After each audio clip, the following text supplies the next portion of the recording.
Not every parent in Peppa Pig is created equal. Some are doing their best, some are doing their worst. And some are out here making decisions that no parenting book has ever recommended and no social worker would ever approve. Today we rank them all. D tier is bad. S tier is historic. We are going up. D tier. Technically present, functionally absent. Grampy Rabbit. Grampy Rabbit is Rebecca and Richard Rabbit's grandfather and the most consistently dangerous adult in Peppa Town.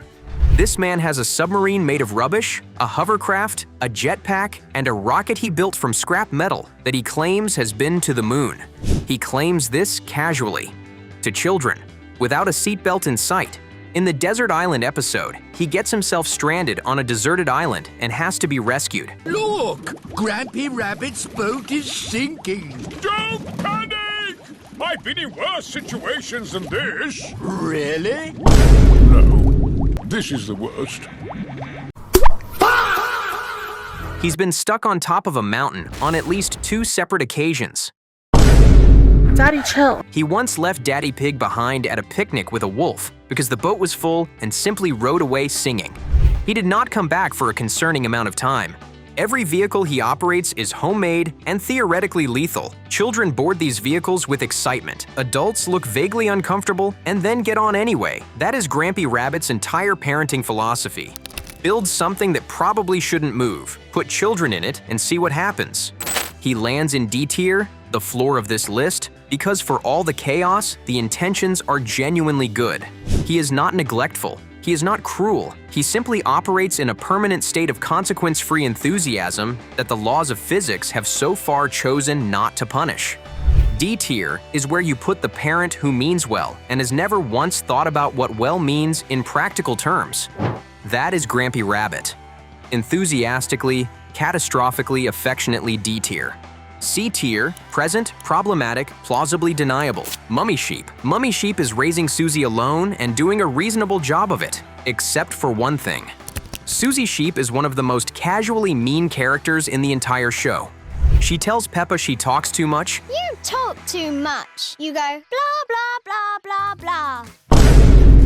Abandons her at school camp, immediately picks someone else's tent over her supposed best friends, and at one point performs a full mockery routine of Peppa's conversational style in front of their mutual friends. None of this behavior is being corrected. None of it. Susie does not face consequences. Mummy Sheep does not appear to have registered that her daughter is slowly becoming a psychological hazard to other children. She is warm, she is present, she is clearly trying. And yet Susie Sheep continues being Susie Sheep without interruption. That is a parenting outcome, not a parenting accident. C tier, not the worst. But the results speak for themselves. The Wolf family. Mr. Wolf is a perfectly pleasant neighbor. He waves, he smiles. He brought his family over for a picnic and everybody had a lovely time. He also, across multiple episodes and multiple years, keeps making the same joke to the pig family about huffing and puffing and blowing their house down. Every time.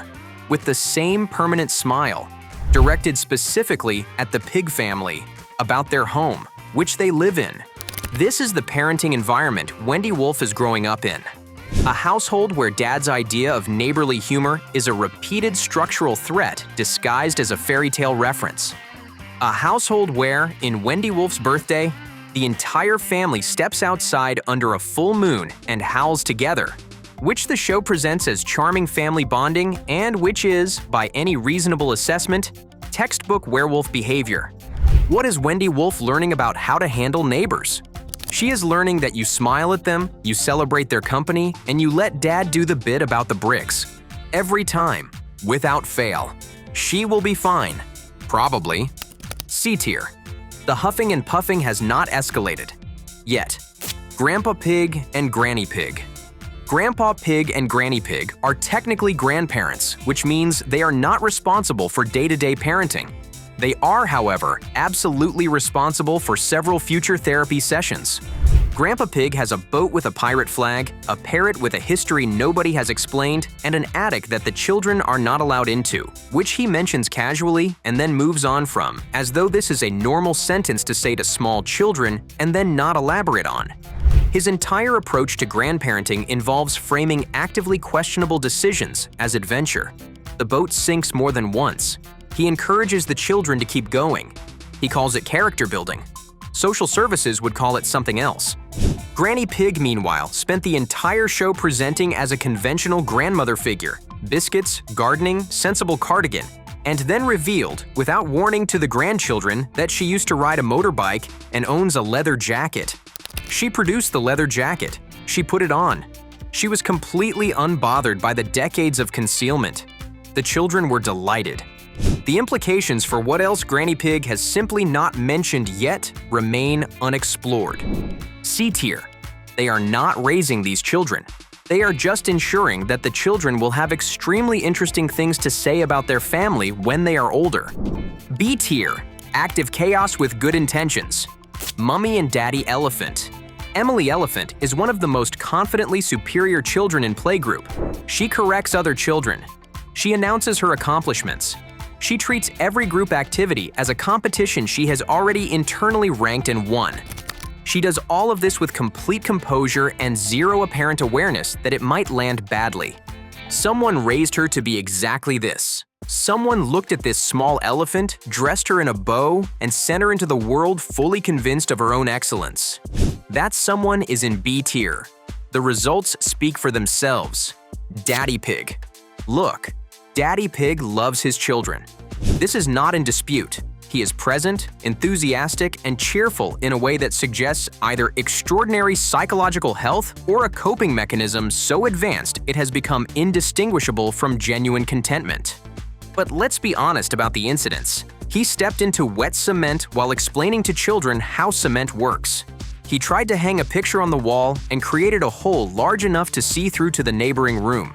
He took the family for a picnic, misread the map, got them lost, and this is not a one-off.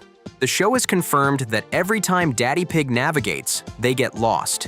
Every time. Without exception. He is a structural engineer who cannot hang a picture. A building inspector who stepped into concrete by accident. A man with a documented show-confirmed fear of heights who is professionally required to visit construction sites at elevation.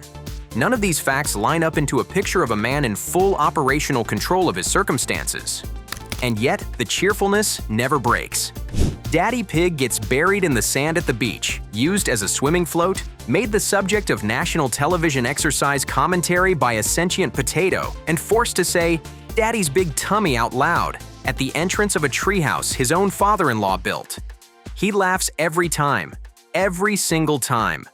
B tier. Genuinely loves his children. Genuinely cannot be trusted with load-bearing decisions. Both things are true simultaneously. A tier. The parent who is clearly holding everything together while also enabling the problem. Mummy Pig. Mummy Pig is the most competent adult in Peppa Town. This is not a theory. This is documented. She works in computing from home. Real work, with real deadlines, while simultaneously managing a household, navigating correctly every time Daddy Pig surrenders the map, hanging the picture in seconds that Daddy Pig spent an episode destroying a wall over, and parenting two children with a patience that the show has never fully acknowledged deserves its own medal. She is also, and this needs to be said, a significant contributor to the problem. Mummy Pig participates in the belly jokes. She laughs at silly daddy moments alongside the children. She uses the phrase, "Daddy will be very grumpy" to the children as a motivating threat, which teaches them that their father's emotional state is something to manage and preempt rather than simply respond to like a normal family member. One book has her watching Daddy Pig fail at Mother's Day preparations repeatedly while ultimately fixing everything herself.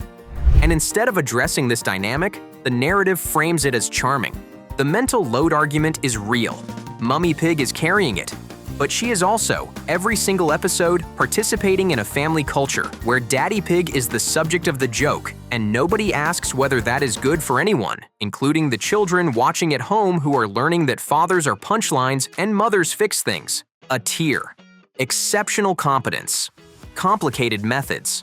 The household runs because of her and partially at Daddy Pig's expense, and she knows it and laughs anyway.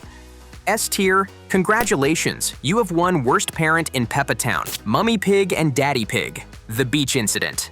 Before the final entry, one specific pig family moment deserves standalone recognition. At the beach, the family buries Daddy Pig in the sand. This is a family activity. Fine. Chaotic, but fine. They then forget about him. Entirely. I'm sure we've forgotten something. They begin to leave the beach, having mentally departed without completing a head count of the adults. They return, not because they realized a family member was missing, but because they noticed the straw hat on his head was unaccounted for. They came back for the hat. Daddy Pig was recovered as a secondary benefit of hat retrieval. Peppa's response upon rediscovering her father buried to the neck in sand was, We forgot Daddy! Yes! not apologetically, cheerfully, as though this was an amusing outcome rather than a minor catastrophe. Nobody was held accountable for this. Nobody learned anything. The episode ended, and the S-tier winner, Mummy and Daddy Pig, the Mummy Pig's birthday episode.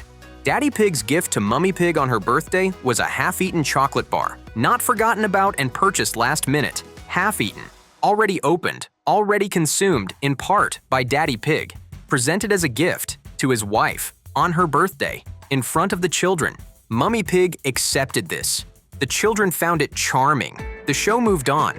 There is no parenting tier system in which gifting a partially consumed chocolate bar to the person who is holding your entire household together constitutes acceptable behavior. And yet, here we are. Here he is. In S tier. The absolute summit of Peppatown parenting disasters. Not because he is mean, not because he is absent, not because he is dangerous, but because he ate most of a chocolate bar and handed over the remainder and genuinely believed this was an adequate gesture. Daddy Pig is in S tier, and he would be very cheerful about it. So there it is. A full tier list in which a man who regularly gets lost with his own family somehow does not finish last.